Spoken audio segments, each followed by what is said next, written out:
What is up, Browns fans?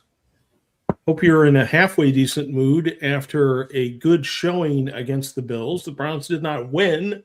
They lost 23-20, but there were a lot of interesting things that happened during the course of that game that Pete and I are going to get to here. Pete, what's your mood after seeing all that? Well, I'm devastated for Quinshon Judkins. Yes. And that's the part that just takes so much of the steam out of everything else. Because if not for that, in a lot of ways, this was like the perfect game for what the Browns, in my view, would need to accomplish. The defense was not very good to start, but sort of toughened up as they went. But like, we kind of know what the defense is at this point. The offense is where all the questions are. And we saw a lot of things from the offense that are at least interesting and stuff you can sort of point to and go, you know, good stuff in terms of guys that people aren't necessarily familiar with, a couple guys they probably had to look up in this one. But yeah, I mean, the Quinshon Judkins thing is devastating. Yeah. They announced a broken leg and a dislocated ankle. They seem pretty optimistic about it, which would at least suggest, and I'm sure they'll test just to make sure that his ligaments are intact, which would be the whole thing. Mm-hmm. He's still going to have surgery. They couldn't just pop it back in, but that is certainly better than it could be, which is this, and that's how you know how bad it is. When you're sitting there going, man, I only hope he did these two things, not just one, but two things. Like, it's bad, right. And because he's been such an impactful player. And has had a really strong season in a lot of ways. But yeah, I mean, there's plenty to get into, and you know, just immediately comparing it to last week, like I in a lot of ways I dreaded this game because I thought Buffalo was going to drax the Browns, and I came away way more, I don't know the word optimistic, but more satisfied with what I saw. Plus, and again, I know this isn't popular with everybody, but like, the Browns now have the third pick in the draft, and if they lose out, they are guaranteed to have no lower than the second pick in the draft, which is pretty good for what I think this team needs. Mm-hmm. Yeah, you know, in the big picture, whether they win 3 or 4 games this year will not be a big, you know, difference. Might make a difference in the fate of Stefanski, but we don't know that yet. But the position of the draft pick probably makes a significant difference in terms of what the Browns are going to be able to do this offseason, including about the quarterback position. And we got to talk about quarterback a little bit. But first, on the Judkins injury from Frank Fiore, dislocated ankle, fractured fibula. About a 4 or 5 month injury, should be back practicing this spring. I immediately ran to AI, and AI told me it was 12 to 6 weeks. So who knows, right? Yeah, this is it's an interesting usage for AI I hadn't considered. Well, all AI does is go out to the internet and see what the internet says, and we know what the internet says. It's half of it's garbage, but. AutoWorks Motorsports says the injury looked like a bimacular fracture with a dislocation, which is bad. So he must know something about this sort of stuff. And he says it's bad, but we hope it's not. We hope the early optimism is justified because Quinshon Judkins, hell of a year as a rookie. He was heading to 1,000 yards, Pete, and Sanders was starting to find him out of the backfield. As well.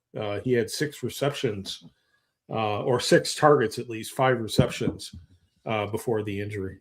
Well, not only that, but like last week, we ran into an issue where every time Shedeur Sanders sort of got flustered, his natural reaction was find Harold Fannin. I've got to get the ball to Harold Fannin. And that got him in trouble a couple times. Now, granted, for the most part, going to Harold Fannin is a really smart play. But what Quinshon Judkins was giving you was a second outlet. So when the defense jumped all over Harold Fannin, he could find Quinshon Judkins out of the backfield with space or on a short little dump off and have space to run. And there were a couple of times where the Browns just basically used that to their advantage and basically ran Harold Fannin like deep, because the Bills defense in general, and this is something the Browns have not seen a whole lot this year, they were pretty content to play everything in front of them and take away all the deep shots. I don't know if Sanders attempted a ball longer than 7 yards. Just everything was taking the profit underneath, and that's not necessarily a bad thing. But they used that to the advantage, and on the, I think it was on the field, the one he ended up getting his finger stepped on, they used that exact concept to their advantage, threw the ball to Judkins. He got down to the 4-yard line to help set up the score there. But like, it just gave them a really nice balanced look the early part of the game. So it was just disappointing. And that was one of the things, we've been sort of saying, throughout the season is, Quinshon Judkins is arguably your best offensive player. Find ways to get him the ball. Well, this was sort of a really big step forward in terms of finding ways that we're going to get him the ball and move the offense effectively. Now, unfortunately, they either didn't get a block or didn't account for a guy, and on one of those throws in the backfield is when he got hurt. But still, overall, everybody's trying to take him away on the run game, and they're keying on him so hard. So this just became a really good way to sort of utilize him and be effective and just keep the offense going. Yeah, it was obviously until the hit from Milano. But after that, top receiver of the day was Travion Williams. 4 targets, 4 catches, 38 yards. He did very well.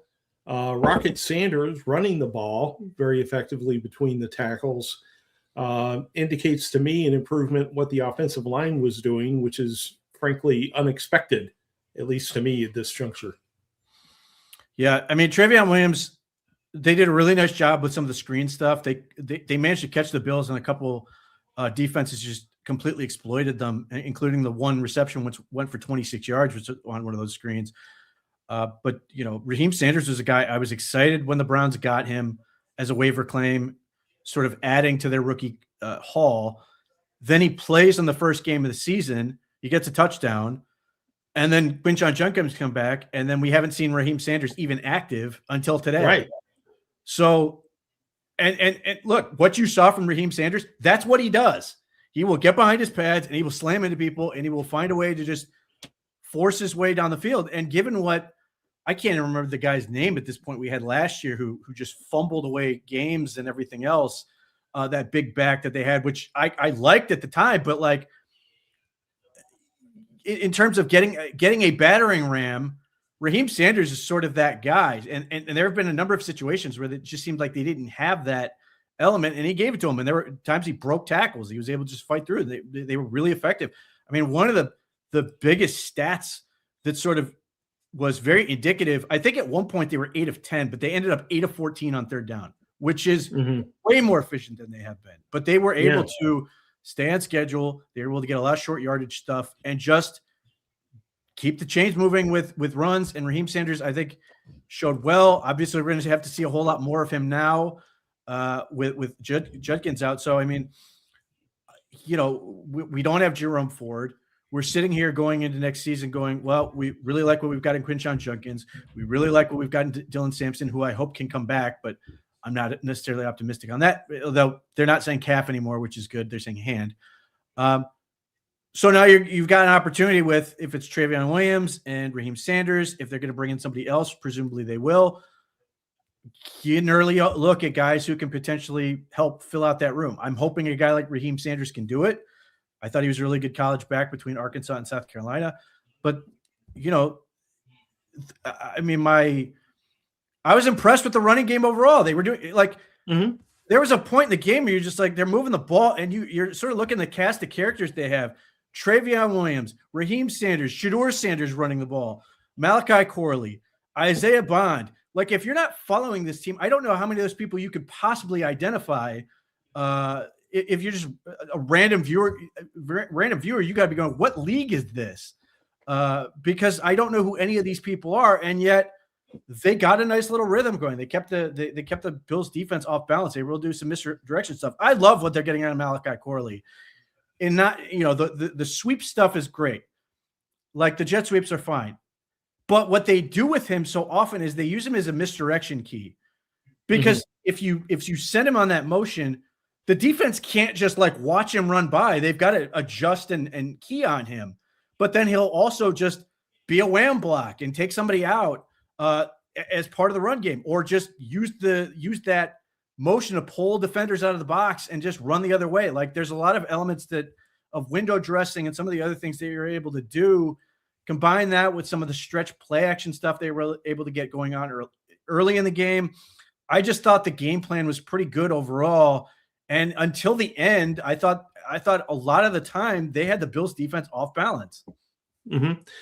And, some of that came off of the play of Shedeur Sanders, who finished with more yards passing than Josh Allen did not finish with more yards running. No, he did finish with more yards running than Josh Allen. He outdueled Josh Allen and outran him. That's not optimally what we want to see from Shedeur Sanders. He took a lot of hits, but he was able to extend some plays, make some positive yardage. He finished 20 and 29, 157 yards. Not a top 10 quarterback type stat line, but 2 interceptions, which were both unfortunate, both popped up in the air and were snagged by agile Bills defenders. The first one to Judkins, arguably Sanders' fault because it sort of bounced off the trailing shoulder pad. Well, he threw it. It's a running back, so you try to put it on the most optimal position because typically those guys can't adjust as well.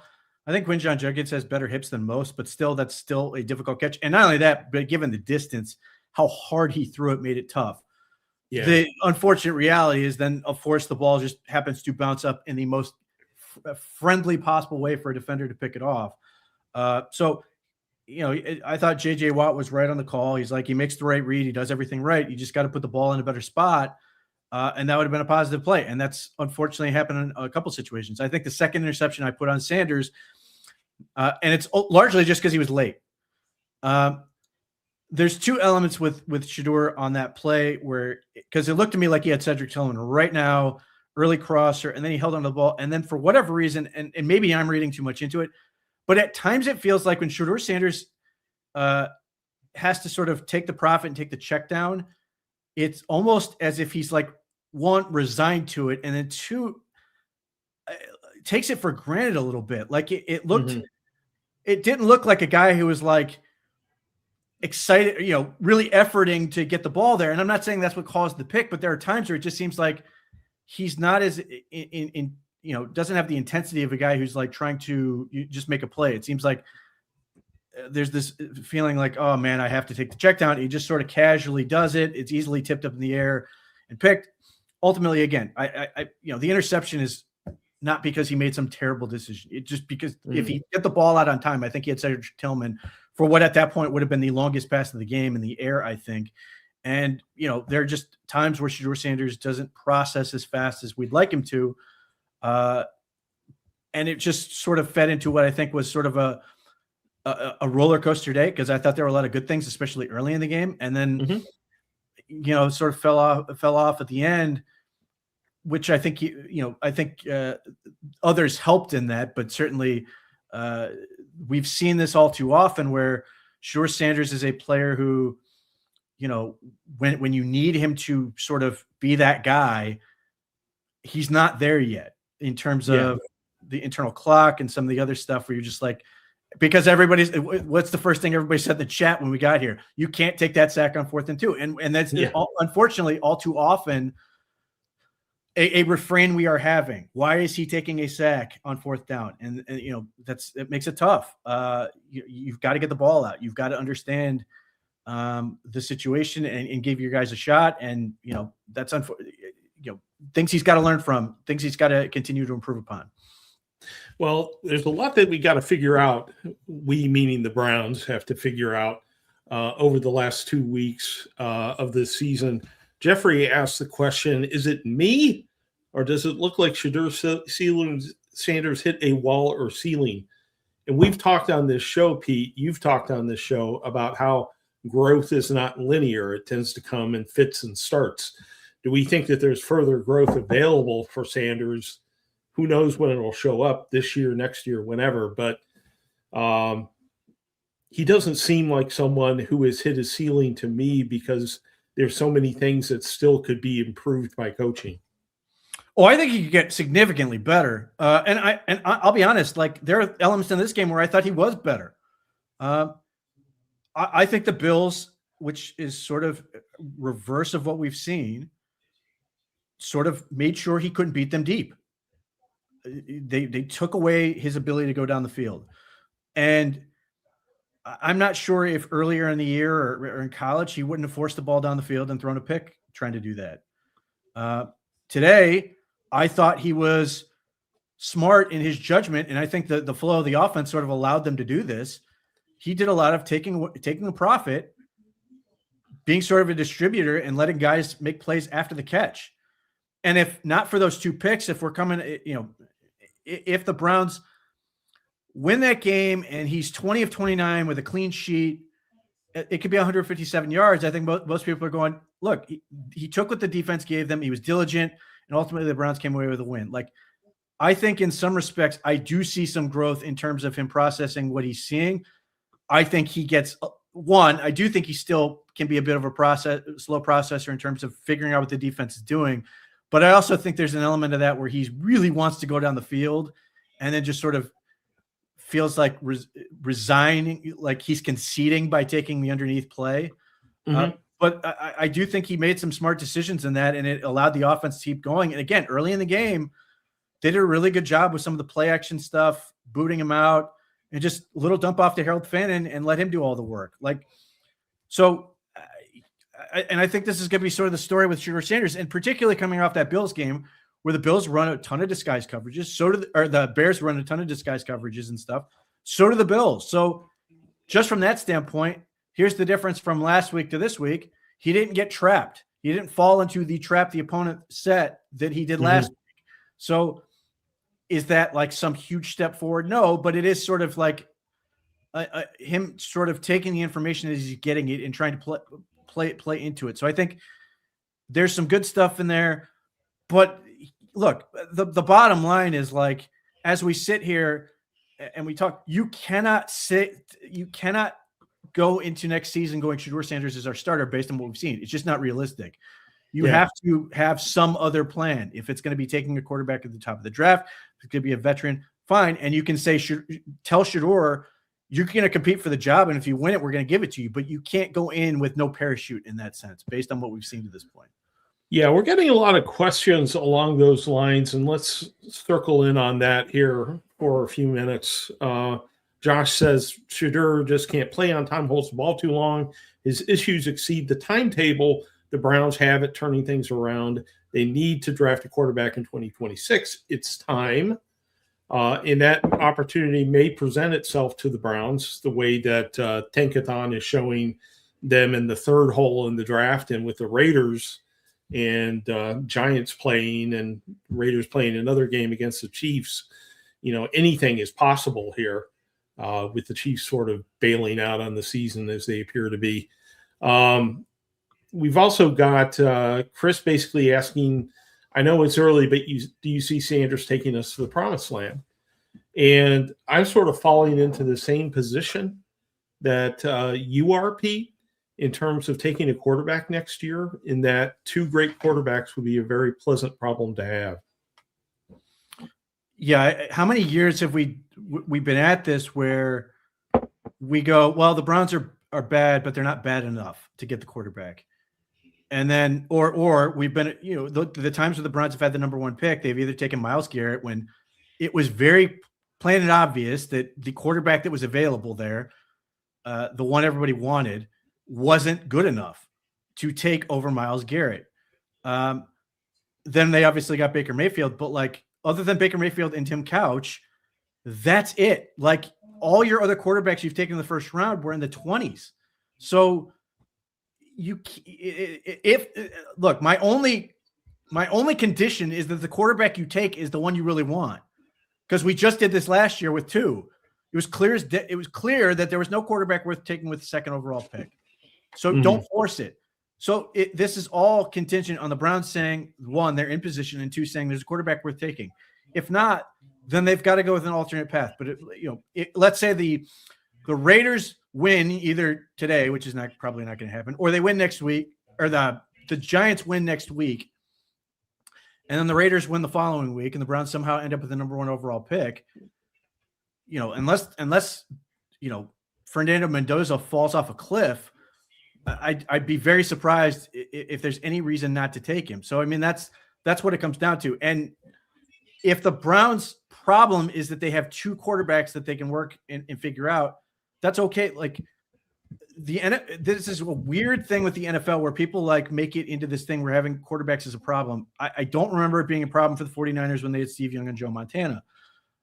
But colleges do this all the time, and nobody has a second thought about it.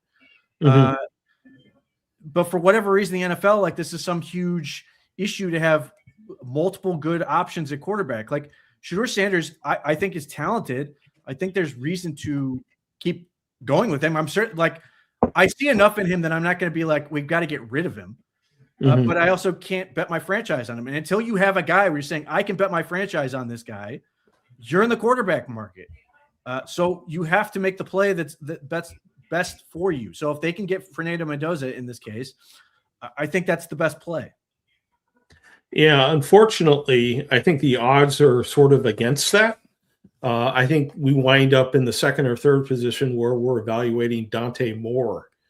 And Dante Moore looked pretty good to me, but he was playing James Madison yesterday and still threw 2 picks. But that's a decision that's well beyond my pay grade in terms of whether Dante Moore is the guy or not. Well, he's still got to play a couple more games, hopefully, for him anyway. They're going to play Texas Tech next week, who has a fabulous defense. That's all that is what their team identity is, being a great defense. It'll certainly be very interesting to see how he performs in that game. But if he let's say he leads Oregon to a national championship and he decides to come out in the draft, and the Browns aren't in the position to get the number 1 overall pick, and the number 1 overall pick is going to be Fernando Mendoza. The track record for taking redshirt sophomore quarterbacks in the NFL is incredibly bad. It doesn't mean it can't work. It just and Dante Moore has a ton of talent. But the problem is it carries a substantial amount of risk with that. So you can sit there and go, well, they should roll the dice on his talent, and maybe that's the play.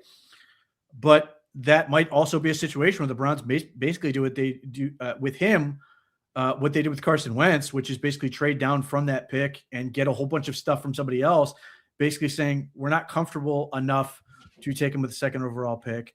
And we're going to take a whole bunch of stuff, which I'm sure will make a whole lot of people mad given where he's from, but that still may be the best play. And obviously that, just like in the case with Carson Wentz, the question will be, well, following his career forever and seeing where it goes. Now, ultimately the Browns didn't do enough when they traded down with that pick, or I should say didn't get the quarterback they needed ultimately with that pick when they traded down. But Carson Wentz wasn't that guy either. So that's sort of the trick with that whole thing. Not that Carson Wentz was a redshirt sophomore, but just nevertheless, that's sort of the dance you've got to do with that whole situation. So I'm excited, like everybody else, to watch Dante Moore. I am very wary of Dante Moore, but if he declares, then we can get into the whole work thing, and his interview process will be extremely important. He will have 2 schools to talk to because he started his career at UCLA where he was not very good. Obviously, he's been at Oregon. The Browns, assuming they don't get rid of everybody, will have a little bit of extra insight, I think, on the process with them because Dylan Gabriel's on the team. They would have potentially talked to a whole lot of people at Oregon and found the right people to talk to at Oregon to get the information they need on a kid like Dante Moore, and that will ultimately inform any decision they make. Yeah, getting a lot of comments on this. I'm going to go through them here in a minute, but an example is Seth Murray saying, stop it. No more drafting quarterbacks. The offensive line is what needs to be upgraded. And I would counter that by saying we've seen the Cleveland Browns have the league's best offensive line, a few years back. Arguably, maybe it wasn't the best offensive line, but it was right up there. And they did essentially very little with that offensive line without the quarterback.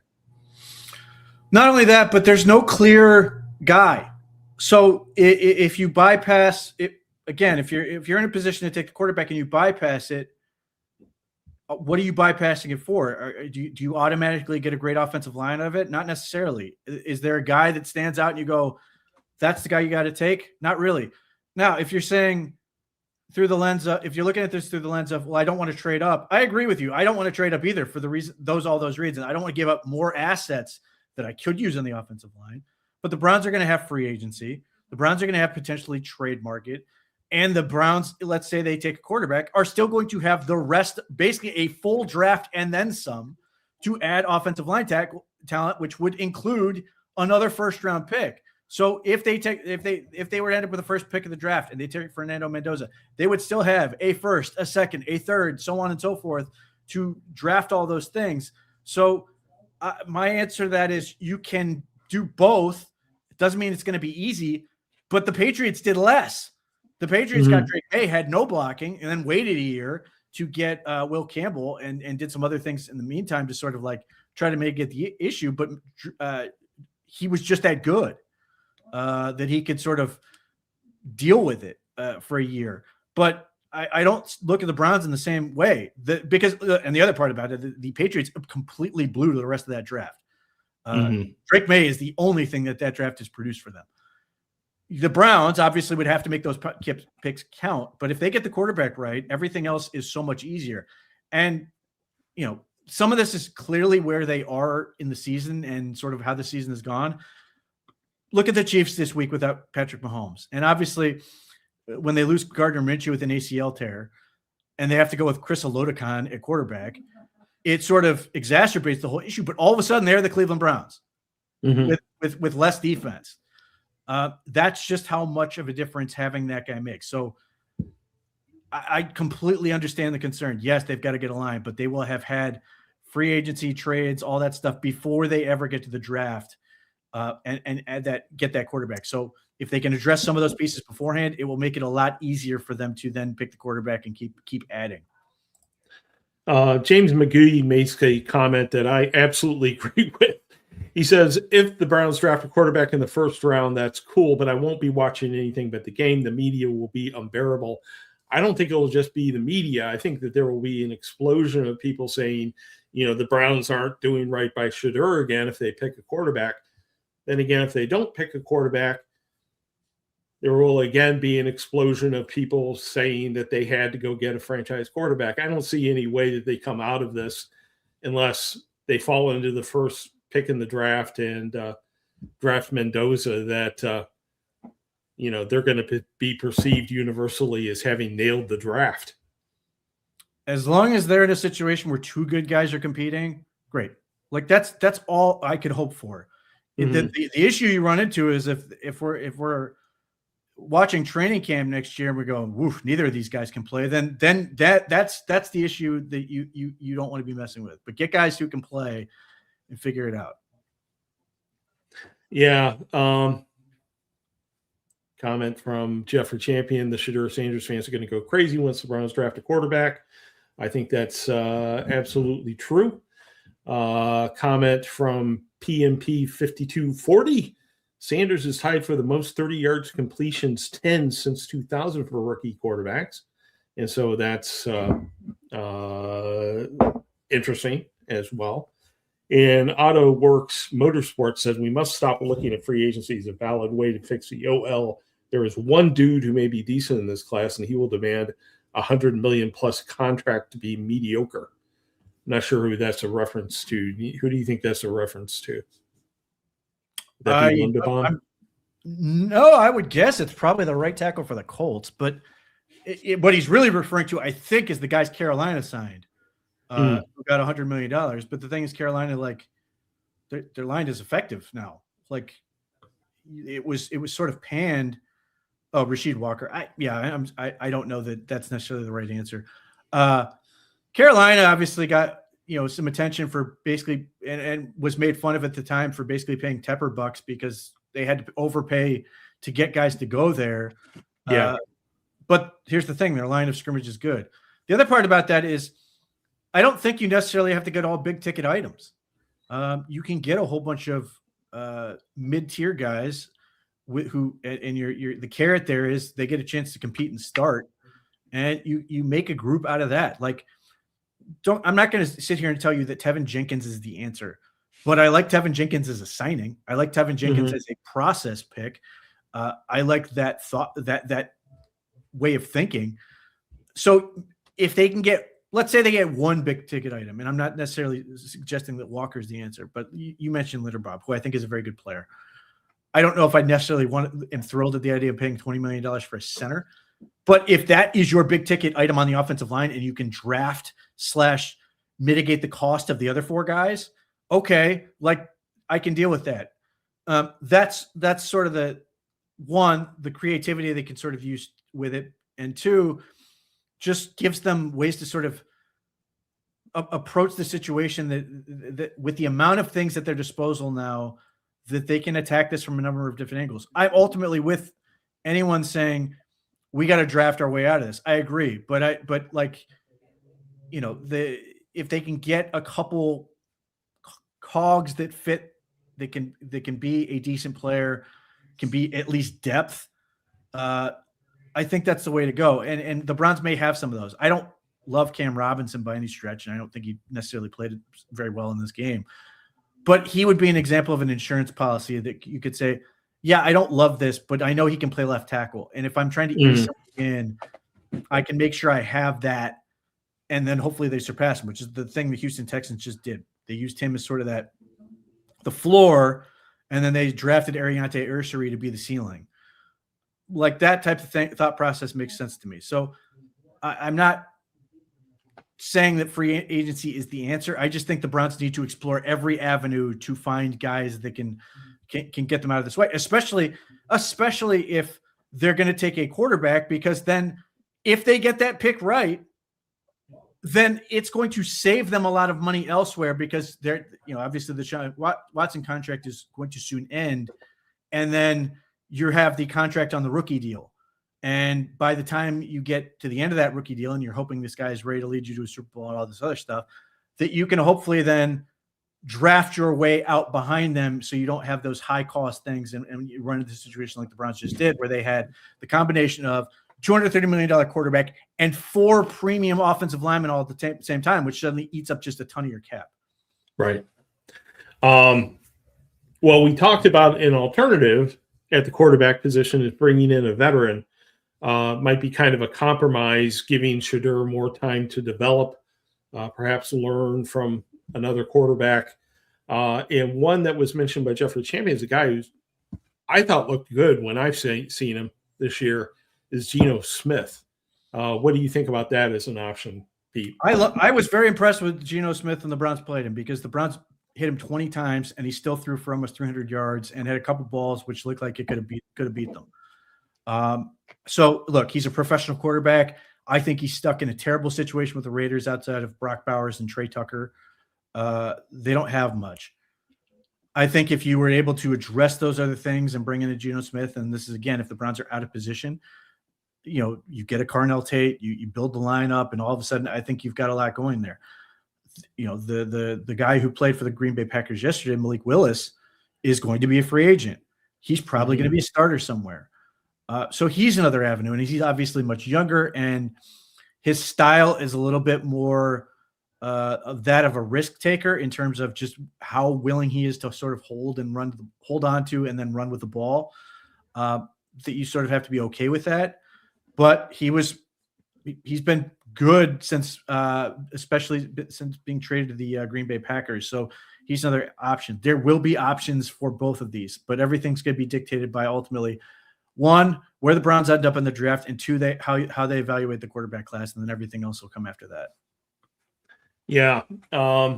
So Geno Smith, Willis, both options potentially for the Cleveland Browns. And I do like the notion of Smith a lot more, two young quarterbacks. It just seems like one of them's going to have to go at some point. Maybe. I know that we like the problem, but if Sanders takes another step and you've got Dante Moore, it's a challenging situation to be in.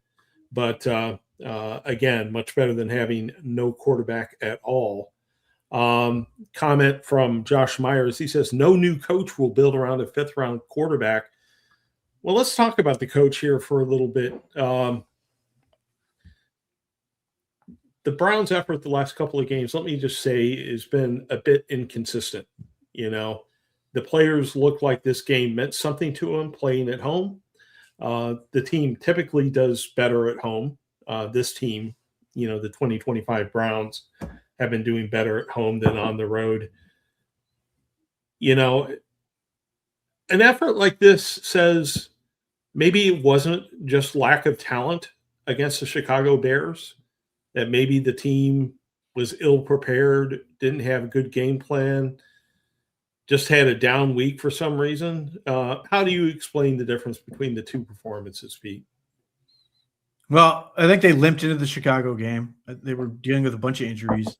Mm-hmm. And then the game sort of got off on the very wrong foot between special teams and then being stuck at their own half-yard line. Apparently their headsets went out. They had the issue with the wristband between drives. And then all these things happened at once, and they had a bunch of penalties in that, and they looked terrible in the first quarter, and then we're down 14. They ultimately stabilized, in my view.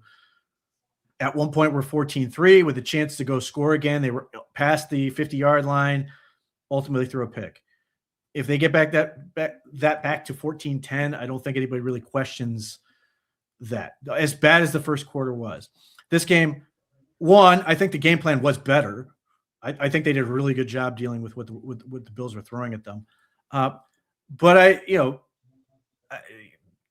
effort was not different maybe because the same point everybody's going to sit there and the offense did a great job because initially they were all pissed at the defense. Mm-hmm. The defense was running into issues, trying to stop Cook, who ran for 117 yards and at one point was averaging like 19 a carry and finished averaging 7.3 a carry.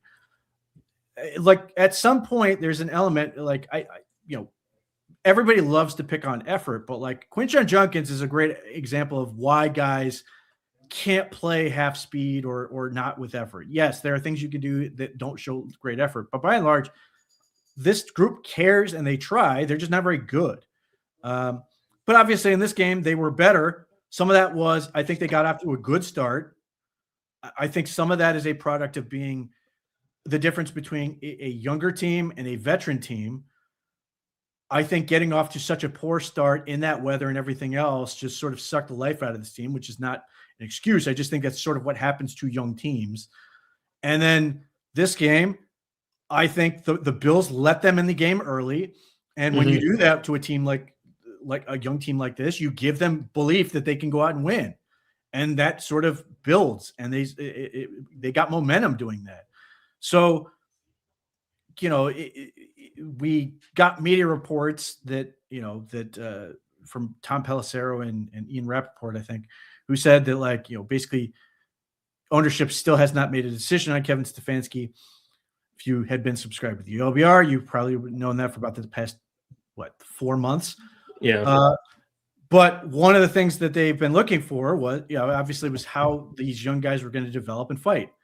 So ultimately, the only person who really knows what they want in this is Jimmy Haslam. But if you are to say we wanted young guys to play and get developed, they've done all of that. And this game was a nice step forward for a lot of those guys, the Judkins injury notwithstanding. You're talking, again, this was a game you had to have a program for some of these guys. Malachi Corley being a big factor. The different ways they used Harold Fannin. They found ways to get Zach Zinter on the field after being hurt last week. Raheem Sanders obviously getting on the field and being productive. And it's not like they're just giving these guys reps. Like they were productive reps from these guys who they are trying to get growth from. And then ultimately they fought hard and lost. They pushed the Bills, who are, right now, I think in many ways considered the favorite in the AFC, because they have Josh Allen and because Pat Mahomes is out of the playoffs and because they've got a lot of the guys. Lamar Jackson may not be in the playoffs. Mm-hmm. That a lot of the guys who have sort of been the Bills' stumbling block are now out of their way, and they push them to the wire. 23-20, and there's different things we can point to and go, well, if this didn't happen and this didn't happen, maybe the Browns win.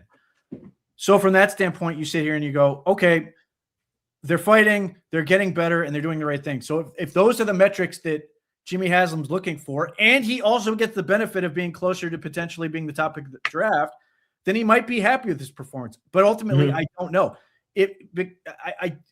I don't know what he thinks the incentives are in his case. He has to understand what the value of the top 2 pick is for him and his organization, as opposed to necessarily beating the Buffalo Bills in a game that may mean something in the moment, but will be quickly forgotten in the dustbin of history.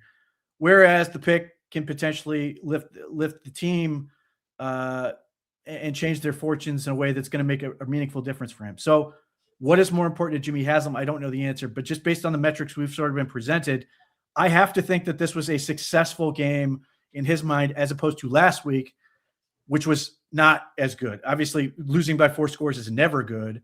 But if there was all kinds of speculation that if the Browns basically laid down in this game, that would have confirmed that last week wasn't sort of a fluke or a bad situation or whatever, and that this was just who they are now, and would provide more reason for them to pull the trigger. I heard speculation, well, if the Browns lose badly to the Bills, they may just fire him now. So seemingly he passed those tests. But again, without knowing what he wants, it's difficult to forecast, other than if he hasn't made a decision, that would seemingly work in Kevin Stefanski's favor here. Right. Well, he's, probably going to take his time and just wait for the season to play out and make a decision, then sort of put off the decision. And hopefully for the Browns, the last couple of games do not look like Bears-like disasters, although they are playing the Steelers, which is never a positive thing, but the Bengals seem to be reeling at this point. So who knows how these last couple of games will go, but this one has to look fairly good in retrospect. A couple of things that have emerged from the chat. This comment from Jeffrey Champion, he says, Pete, would you consider Davis Mills? He played well this year when CJ Stroud was out. He's still under contract next year, unfortunately. Yeah. No, I have no interest in trading for Davis Mills, and I don't think Davis Mills wants to leave Houston, and I don't think the Houston Texans are eager to get rid of Davis Mills for the reasons you're laying out. Yeah. Let's. I'm not sure exactly what you mean, Broken Arrow, but we'll take this on. He said, "What's your take on rushing D? Sucks for Miles." I think he's saying that the lack of rushing defense meant that the Bills could avoid dropping back too often, simply hand the ball off to Cook and see how things go. It was difficult for Miles to get much. He almost got a sack on the Josh Allen retreat to the end zone, but the rushing defense in general was not impressive in the first half. Well, you mentioned the Steelers. As we sit here and watch this, as we sit here live, DK Metcalf basically just hit a fan. So he may not be playing next week. Oh, geez. So but here's the run D. The run D is complicated for a couple reasons. One, they've got a couple things that they're missing. One, they're without Malik Collins for the year. They're without Mike Hall this game, who's ill all week. I'm not sure how this transpired. He was out Wednesday and Thursday. He came back and gave a full practice on Friday, but then he was put back on the injury report with illness. So I don't know if he basically tried to practice through being sick and then was just didn't work ultimately, and that's why they shut him down. But Aiden Huntington struggled mightily, and there's a couple of elements to that. The Browns' attack style run defense is really good in a lot of ways, in that if you can get there and get in the backfield and cause disruption, it can be really helpful for you. Unfortunately, when you miss, and the opponent can sort of gauge where you're going to miss. They can run where you're not. And that happened quite a bit. And unfortunately, like, it looks like a huge catastrophic defensive failure, that first touchdown. Mamu Diabate just overran the play. There, James Cook is running up the middle. Carson Schlesinger is right sort of in front of him to the right. Mamu Diabate is just got to close down and take away what would be the left to him. He ends up going past him. James Cook just steps inside, and now with nobody there, he's able to take off to the races. And unfortunately, the way the Browns play defense, that is a very possible situation in that they don't have a whole lot of next guys to sort of fix it because they're so aggressive. They're sending guys forward. So when you miss, they're not there to sort of fix it up. You're not just trying to hold guys up and stop them that way. So risk reward situation in terms of that stuff. And that's a lot of what the Browns defense runs into with some of this stuff. And unfortunately, those two combinations, personnel, they're down guys, and then the lack of room for error can create these situations where the run defense is bad. And the Browns were able to sort of get back track at the second half in some ways. Yeah, they were. The damage was pretty bad in the first half. Agreed. Welcome in Fred Greetham. Fred can make a little bit of time for us between, all of the media demands for him from radio stations like WTAM and Channel 19 Off the Leash, which you're about to record, right, Fred? Yeah, I'm waiting. I'm in my spot, so it could be any time they come in. I just come in here and try to write. So I was, if I was on, I was probably I'm trying to write and do all this at the same time, multitask, because these become long, long days. I leave home about 8:30 and I get home about 9, 10 o'clock. Yeah, 12-hour days, but, we love you for doing it and appreciate it. What was the mood in the media room and in the locker room following this near miss, Fred? I don't know if there was much different mood. I didn't get into the locker room, but, just talked to Stefanski and Garrett, and Sanders came into the podium, and, I mean, Sanders felt like he's continuing to learn and building blocks, generally upbeat.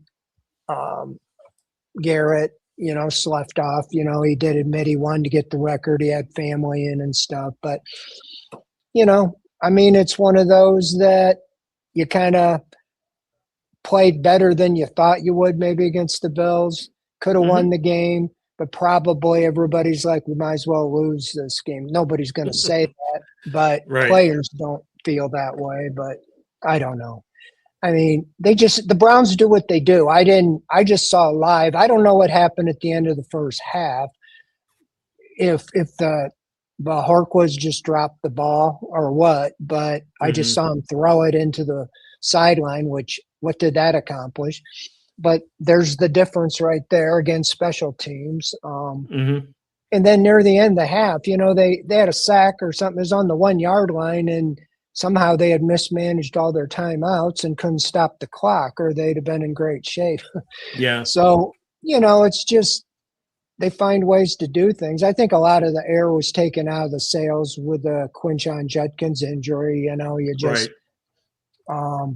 thought, here's a guy at the end of the season, but you thought maybe he was going to get 1,000 yards. And every time he has a big run, it gets called back due to penalty. He'd have had 1,000 yards if you take those penalties. He had a 56-yard touchdown called back, and he had, 40-yard today called back. So I don't know. I mean, I think it is what it is. I think everybody in the media felt like they played better than they were expecting. They kind of expected the Bills to come here and blow them out. And, I don't know what the difference was in the second half, but they couldn't stop the run the first half. I think it was 133 yards, and Cook had 100 yards in the first half. And then the rest of the game didn't do a whole lot. They kept Allen, didn't really have to throw. You look at his stats, they're not very great. So, it's one of those again, it's like the Browns just kind of do enough to lose. You see some things they do and you're like, boy, they could have won that game. But just like so many, they end up on the short end of the stick. So I don't know about mood, that these guys in the NFL, they're like, you couldn't tell. It's so much different from my experience in high school or whatever, college. Whether they win or lose, they're not really that down. It's like they know they get a big check the next day, and season's about over. 2 weeks, you're going on vacation to somewhere warm. So I don't know. It is what it is. What did Stefanski say about Sanders and Judkins today? What did he have to say about the injury and about Shitter's progress? Well, he just said that Judkins, needs surgery, dislocated his ankle, and broke his fibula. So I'm just on the surface thinking that seems like that's better than blowing out the knee. I don't know. Maybe not. It just seems like, from my own experience, I broke an ankle and I came back and ran faster than I did before. So I don't know how bad it is, but he seemed to think he would be fine. Yeah, I mean, it was deflating, I think, at the time. I just didn't watch any replays. I just thought, how did he get hurt? I don't know if he got hit or non-contact or what happened. It looked like, okay, just a completed pass for a loss. So, well, I think that he doesn't say much either way. Yeah, true. We pretty much know what to expect, but the injury to Nick Chubb several years ago, this on the surface looked about the same. They wouldn't show the replay on television. It was obviously, you could tell from the moment it was hit. So I think based on our past experience, a lot of us watching on TV expected the worst, for the Judkins situation. And it sounds like it's not going to be, like there wasn't ligament damage that they know of. They're going to look for it, things like that. So it might turn out to be a little bit better than, the emotional impact it had when it first happened. Yeah, I mean, I don't if it's Achilles or ACL, you're putting next year in jeopardy, but I would think, broken leg, again, I'm not a doctor. I don't really Right. know. So, well, I thought, to be honest, which is, I don't know why Raheem Sanders wasn't used more. He seemed to be getting more yardage when we've watched, the blocking doesn't seem to give you much of a burst, and Judkins didn't, he gets a lot of breaking tackles, but he didn't get a whole lot more yards compared to even what Sanders was doing, when he was in there. So it's like he seems to get more power than like a Sampson, running between the tackles. So there was a couple there. Raheem Sanders finished with 11 attempts, 4.2 yards. That's nearly 4 yards a carry. So it was pretty impressive what we saw, and a lot of it right up the middle with people hanging off of him. Yeah. So I think, I think the first game when they signed him, they used him in short yardage, and then he'd been like inactive the rest of the season. And it took Ford going to IR and Sampson having a broken arm or hand, and Judkins to go out before he got in there, even ahead of Travion Williams. So that's what you're going to see the rest of the way now. You got to give Andrew Berry a little bit of credit for picking him up when he was available. They snatched him up pretty quickly and have kept him on the, away from the practice squad during games so that other teams couldn't snatch him quite as easily. So, deserves to get a little bit of props there for picking up Rocket Sanders. All right. Thanks for joining us, Fred. Appreciate it. Good to hear from you as always. And have a good time with our friends from Channel 19. We'll talk to you later. All right. We'll see what we can do. See you guys. Bye-bye. Bye. All right. Mr. Freddie Greetham, fresh off of being in Huntington Bank Field and now in the Channel 19 studios. We got a couple more things I'd like to talk about, Pete. One question from Frodo. He said, are the Browns offensive linemen capable of putting defensive DL players on their butts every once in a while so they can't deflect passes from the quarterback? And that is, a fact that these guys are getting pushed backwards at times. Is it more, in your mind, a offensive line problem or a Shedeur Sanders problem that he's getting so many balls batted down? I mean, the answer is both. But like for the offensive line, you can't. It's not really conducive to pass protection necessarily to try to pancake guys. Now, I am a big proponent of pass protection not being passive. So if you get the opportunity, you can do it. But what they do need to do, and I don't know how much of this is happening, is when guys do jump. And a lot of the time, they're not even jumping; they're just putting their hands up. But if they jump, punish jumpers, punch them in the stomach, or whatever, and make them regret it. But for the most part, it's guys who are just fighting their way into the backfield, moving people backward, and then just getting their hands up. Yeah. That's, a offensive line issue in the sense that they shouldn't be giving up that much ground. But at the same time, deflected passes are usually a case of the quarterback doesn't do a great job in terms of where their eyes are at, or they're giving away the play, or they're slow in terms of, what they're doing. Some teams and based on the quarterback they're playing or have a mindset of, listen, if it's a time or if it's a spot, it may be a situation where you sort of 1, 2, 3, get hands up type thing. It really just depends on game plans and stuff like that. But there's also an element, and Shelby Harris is one of these guys who's just got a knack for it. So you let guys lean into it. But we saw this way back when with Baker Mayfield, his last Steelers game with the Browns. He had just a god awful number of passes that were bad at the line of scrimmage, and it was a combination of those two things. So the quarterback's got to be better, but the offensive line, which is going to be a huge focus for the offseason, they've got to do a better job of not allowing so much pressure into the backfield, not allowing them to take up space. Yeah, again, improving the offensive line is going to help Shedeur Sanders in multiple ways.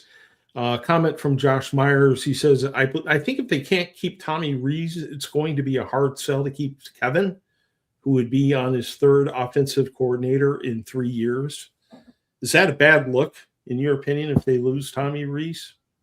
Depends how you lose Tommy Rees. If you lose it because I'm assuming he's saying if Tommy Rees were to take the Michigan job, then no, it wouldn't be a bad look because your offensive coordinator took the Michigan job. I don't think that's going to happen. I think the job cycle is sort of over in terms of Tommy Rees. And one, you listen to him in press conferences, and I think his press conferences are really interesting. He's fired up to be here. He's obviously been in the running for a couple of jobs, the North Carolina job, and then he was mentioned for, I think, Penn State and Michigan. And there's an element where, teams want to talk to him, which is not a bad thing, but ultimately I don't think he's going anywhere. I think part of the reason he doesn't want to go anywhere is because, and everybody, there are people using this against Kevin Stefanski, but this seems like it was always in the mix that like Tommy Rees wanted to be here because eventually Kevin Stefanski was going to give him play calling, and that was going to be sort of the next step in his development as a coordinator. I thought he did a good job today. I'm sure Kevin's in his ear the entire time talking as they talk their way through it. But at least at this point, I don't see any reason for the Browns.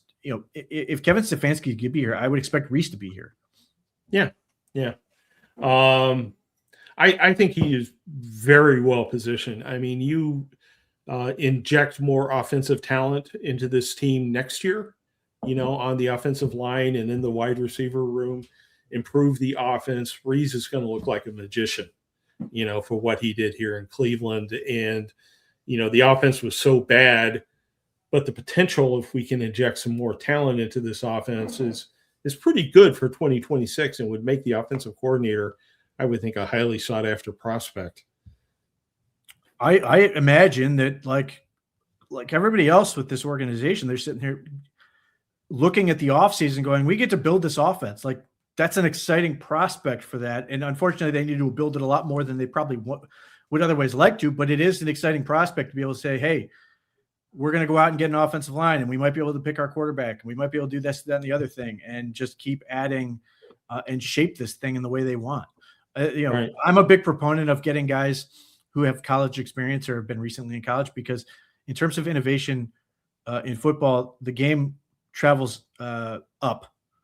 So from high school to college to the NFL. So Tommy Rees was the offensive coordinator at Alabama. He was the offensive coordinator at Notre Dame. They have got a couple coaches who have been recently in the college game, Mike Bloomgren, their run game coordinator, who was the offensive coordinator for Connecticut. Ephraim Bando was a college coach before he was brought in. Like, those guys, one, might have an advantage in that they theoretically can relate better to the college players because they were most recently coaching them. And two, they have a better sense of what's coming to the NFL and sort of where the innovation's going. So all those things sort of, to me, work in their favor. Yeah, it's 6:00. We're going to go off the air here in a minute or two.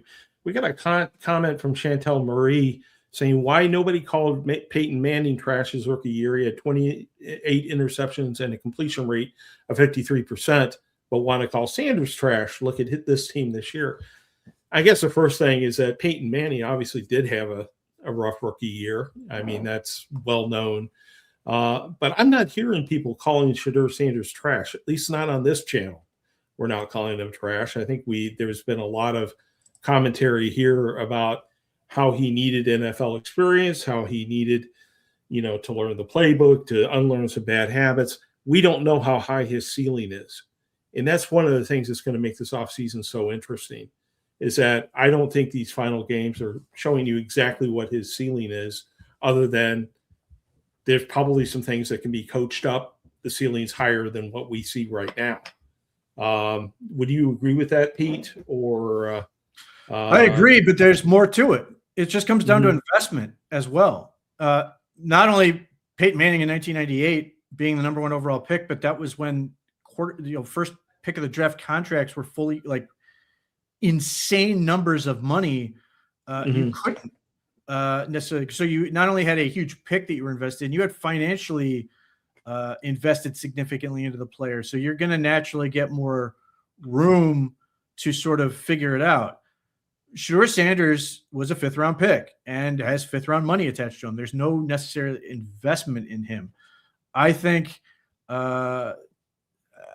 he's fine in terms of a guy you want to develop and see what he can be, but it would be insane, in my view, to say we're just going to give him the team for a year and not have some sort of parachute, whether that is a veteran you bring in who can compete with him or draft another guy.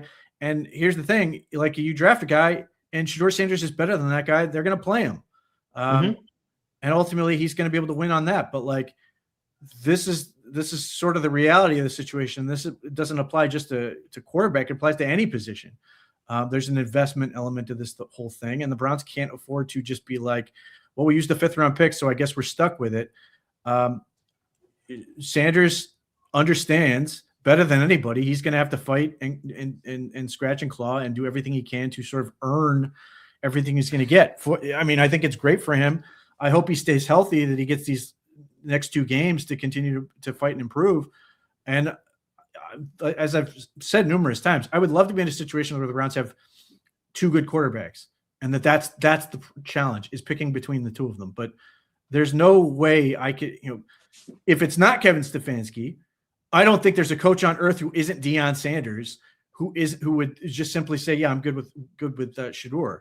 Everybody else is going to say, we are going to do something else in addition to this. And if for no other reason, if Shedeur Sanders was great, or I should say Shedeur Sanders was to prove himself to be great next year, and they have a veteran or a number 1 overall pick, but Shedeur Sanders twists his knee the wrong way, the Browns can't just fold up shop on the season and be just like, I guess we're done. So that's the other element. They have to have more depth at everything. So they've got to do as much as they can to fortify the quarterback position. And until they have a franchise quarterback, which, whatever you think of Shedeur Sanders, he's certainly not proven to be, they have to keep looking for a franchise quarterback. Well, it's going to be a very, very interesting offseason. If you look in the upper left-hand corner of your screen, you will see a QR code there. that you can use to subscribe to the OBR, and I highly suggest you do.